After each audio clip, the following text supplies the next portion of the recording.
আর আল্লাহও চায় আপনি আপনারা ছোট করেন। আল্লাহর এটা দেখতে বড্ড ভালো লাগে যে আমার বান্দা ছোট হয়ে থাকতে চায়। মান তাওয়াদা তারাফা, যে নিচে নামতেছে আল্লাহ টাইনা উঠায়, আর যে উঠতেছে আল্লাহ থাপ্পড় মেরে নিচে নামায়। কথা কন। মুসা আলাইহিস সালাম, সহিহ বুখারীর বর্ণনা, বনি ইসরাইলের লোকদের মাঝে ওয়াজ করতেছিলেন, এরকম নসিহত করছিলেন। একজন দাঁড়িয়ে বলল, ইয়া নবী আল্লাহ মুসা, মান আ'লামুন নাস ফিল আরদ। হে মুসা নবী, জানতে বড় মনে চায় বর্তমান পৃথিবীর সবচেয়ে বড় জ্ঞানী কে? মুসা আলাইহিস সালাম কয় আমি। মুসা আলাইহিস সালাম কি বললেন? আনা। আসলে কথাটা ঠিক। আল্লাহ যখন যে নবীকে পৃথিবীতে পাঠায় তখন তাকে সবচেয়ে বেশি জ্ঞান দিয়ে পাঠায়, সে হিসেবে ঠিকই উনি সবচেয়ে জ্ঞানী। কিন্তু উনি এইভাবে নিজেকে সবচেয়ে বড় জ্ঞানী বলে দিবে, এটা আল্লাহর পছন্দ হয় না। আল্লাহ চেয়েছিলেন মুসা আলাইহিস সালাম যেন বলে আল্লাহু আ'লাম, আল্লাহই জ্ঞানী। সুবহানাল্লাহ কইবেন না? কিন্তু তা না করে উনি কি করলেন? যখন বললো সবচেয়ে বড় জ্ঞানী কে, উনি হুট করে কি বলে ফেললেন? আনা, আমি। আল্লাহ এটা পছন্দ করেনি। আল্লাহ ডেকে বললেন, মুসা, ইউ আর অ্যাবসলিউটলি রং, তুমি ভুল করেছো। তুমি সবচেয়ে জ্ঞানী নও, তোমার চেয়ে বড় জ্ঞানী আছে। সুবহানাল্লাহ পড়েন। তার মানে জানার কোনো শেষ নাই, জাননেওয়ালার উপর জাননেওয়ালা আছে। আর সবচেয়ে বড় জাননেওয়ালা কে? মুসা আলাইহিস সালামকে আল্লাহ বললেন, মুসা, তোমার চেয়ে বড় জ্ঞানী আছে, তার নাম হচ্ছে খাদির। কি নাম? আরো জোরে বলেন, কি নাম? খাদির। উনি কোন জায়গায় বসলে ওখানে ঘাস লতা পাতা যদি শুকনো থাকতো, ওনার বরকতে ওগুলো সবুজ হয়ে যেত, এজন্য ওনার নাম খাদির। কিন্তু আমরা বলি খিজির। আমরা কি বলি? খিজির। আল্লাহ বললেন, ইযহাব ইলা মাজমাইল বাহরাইন, দুই সাগরের মিলন কেন্দ্র, ওখানে যাও। ওখানে যে এমন এক বান্দার সন্ধান পাবা, সে তোমার চেয়েও জ্ঞানী। সুবহানাল্লাহ পড়েন। তাহলে আমি সবচেয়ে বড় জ্ঞানী, আমি আল্লামা, এটা বলতে পারে শয়তান। চিল্লা এখন ঠিক কিনা? এজন্য আমরা যেন নিজেকে নিজে সবসময় ছোট করে উপস্থাপন করি, তাহলে আল্লাহর দরবারে আপনি বড় হয়ে যাবেন। কথা বুঝতে পেরেছেন? আল্লাহ আমাদের সবাইকে কথাগুলো বুঝার আমল করার তৌফিক দান করুক। আমরা পড়ি আমিন। হয়ে যাবে। উনজুরু ইলা মান হুয়া আসফালা মিনকা, তোমার চেয়ে খারাপ অবস্থায় আছে একটু তাকাও না, একটু তাকাও, তোমার চারিপাশেই আছে। যে মুহূর্তে আমরা কথা শুনছি, এই মুহূর্তে অনেকে হাসপাতালের বেডে শুয়ে শুয়ে চিৎকার করছে, মৃত্যুর প্রহর গুনছে। ক্যান্সার, দুরারোগ্য ব্যাধি, যার নাই কোনো অ্যান্সার। আমার বাড়ি নাই, আমি বাড়ি চাই, গাড়ি চাই, আরো টাকা চাই, আরো পয়সা চাই, আরো খ্যাতি চাই, আরো অনেক কিছু চাই। ক্যান্সারে আক্রান্ত রোগীটা কিচ্ছু চায় না, খালি বাঁচতে চায়। ওর বাঁচার বড় শখ, এই সুন্দর মায়ার পৃথিবী ছেড়ে ওর চলে যেতে মনে চায় না, ও শুধু বাঁচতে চায়। কিন্তু আমাদের এটা লাগবে, ওইটা লাগবে, ওইটা লাগবে। এজন্য ক্যান্সারে যারা আক্রান্ত, একটু তাকান না, হাত নাই পা নাই, একটু তাকান কিভাবে তারা লাইফ লিড করে। শেখ সাদি বালাগাল উলা বিকামালিহি একটা কবিতা লিখে বিখ্যাত হয়েছে। পার্সিয়ান পয়েন্ট, ইরানি কবি।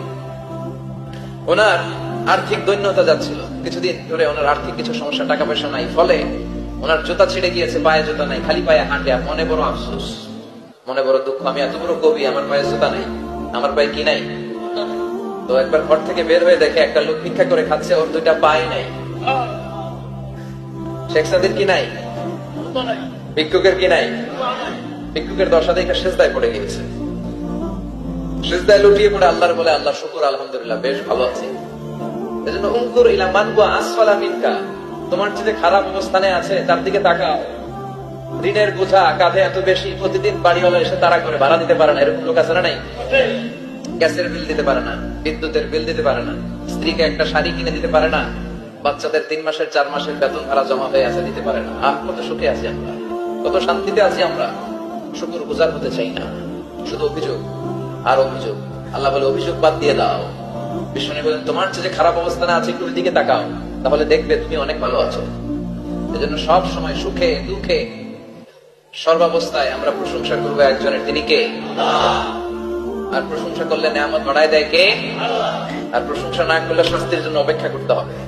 যাহারাল ফাসাদু ফিল বাররি ওয়াল বাহরি বিমা কাসাবাত আইদিন নাস, জলে স্থলে যে জলোচ্ছ্বাস, ভূমিকম্প, অগ্নিকাণ্ড, খরা, দুর্ভিক্ষ, এগুলো চলে, এই মহামারী, নানা ধরনের নতুন রোগ, এগুলো আমাদের হাতের কামাই। এগুলো কি আমাদের হাতের কামাই। আমরা যদি আল্লাহওয়ালা হয়ে যাই, আল্লাহর জমিনে যদি আল্লাহর দিন কায়েমের চেষ্টা করি, আল্লাহর দেয়া কোরআন অনুযায়ী যদি জীবন চালাই, আমাদের জীবনটারও শান্তিময় করে দিবে কে? আমাদের ধর্মের নামই তো শান্তি। ধর্মের নাম কি? ইসলাম। ইসলাম মানে কি?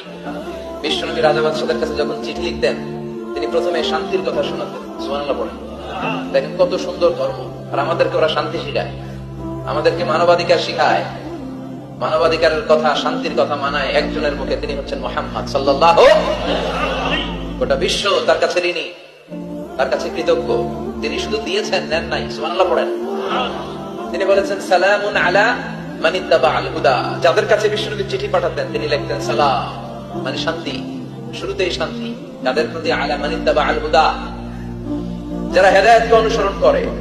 রাজা বাদশাদের কাছে বিষ্ণুনবী চিঠি পাঠাতেন, শান্তির বাণী পাঠাতেন, তারপর লিখতেন আসলিম তাসলাম, ইসলাম মানুষ শান্তিতে থাকবা, তাহলে আল্লাহর দরবারে আপনি বড় হয়ে যাবেন। কথা বুঝতে পেরেছেন? আল্লাহ আমাদের সবাইকে কথাগুলো বুঝার আমল করার তৌফিক দান করুক। আমরা পড়ি আমিন। কি হয়েছে এখানে? মানুষ জায়গা হয় না?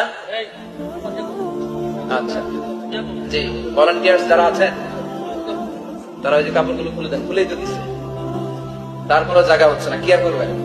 একটু কষ্ট করে শুনতে হবে। কষ্ট আছে যেখানে, সওয়াব আছে সেখানে। দাঁড়ায় শুনলে বেশি সওয়াব, তো ওনাদেরকে বেশি সওয়াব থেকে বঞ্চিত করবেন কেন? সওয়াব নেই ওনারা, আপনারা সওয়াব নেন, সওয়াব পাবেন ইনশাআল্লাহ। কষ্ট হচ্ছে না তো? এই মাহফিলে একবারে বসে যেতে হয়, টানা হিসেবে আমি করি না। টানা হিসেবে করলে ক্যামেরা ওগুলো উল্টায় করবে, ক্যামেরাম্যানরা, তারপর একটা বিশৃঙ্খলা সৃষ্টি হবে। এজন্য টানা হিসেবের দরকার নেই, যে যেখানে আছেন থাকেন। আবহাওয়াটা খুব সুন্দর আবহাওয়া, গরম না ঠান্ডা না? কি বলেন?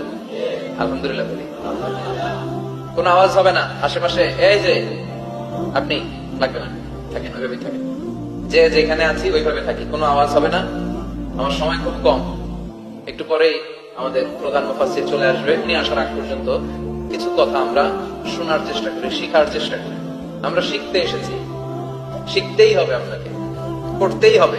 করণের প্রথম কথা হচ্ছে পড়ো, আর নিজের জীবন গড়ো, ঠিক কিনা? পড়তেই হবে আপনাকে, না পড়ে উপায় নাই। যখন যে অবস্থায় থাকবেন পড়বেন।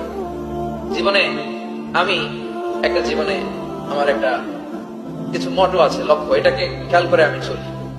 বিষয়টা হচ্ছে এরকম যে আমি কখনো হারি না, আমি হয় জিতি নয় শিখি, এরকম একটা অ্যাটিটিউড রাখবেন যে শিখতে আমাকে হবেই, কিন্তু হেরে যাব না আমরা। চিল্লায় বলেন ঠিক কিনা?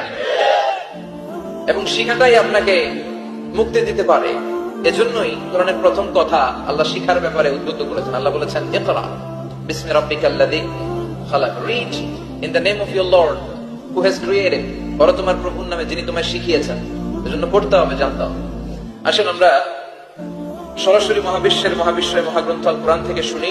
উদ্দেশ্য হচ্ছে যে আমরা নিজেদেরকে আলোকিত করবো, উই এনলাইটেন আওয়ারসেলফ, ভিতরটাকে আলোকিত করবো, আলোকিত মানুষ হবো, সাদা মনের মানুষ হবো, আল্লাহওয়ালা হবো ইনশাআল্লাহ। পড়েন।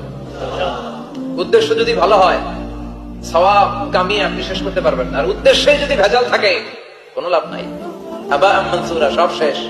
এগুলারে উঠাইলে, মিজানের পাল্লায় উঠালে কোনো ধরনের ওজন হবে না। আজকের এই তাফসীর মাহফিলে আমরা এসেছি শিখার জন্য, আর একজনকে খুশি করার জন্য। তিনি কে? আল্লাহ, তুমি কবুল করো। আমি আপনাদের খেদমতে সূরাতু আদ-দুহা তেলাওয়াত করেছি।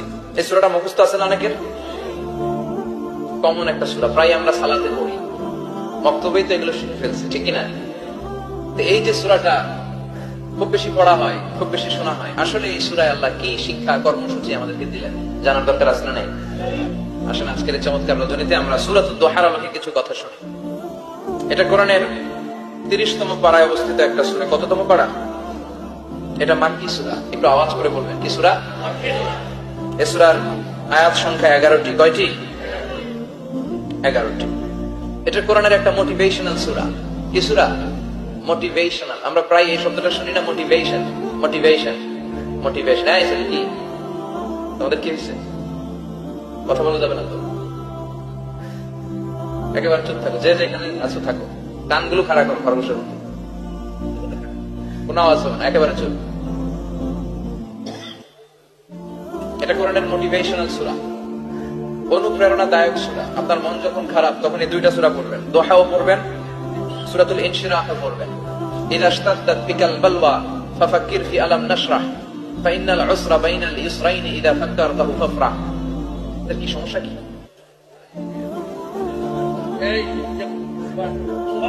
আওয়াজ করেন কেন? বসেন, বসেন। আর বসার জায়গা না থাকলে দাঁড়িয়ে থাকেন। জি, আওয়াজ করা যাবে না, হাতে কাজ করবেন, আওয়াজ হলে কথা বলা যাবে।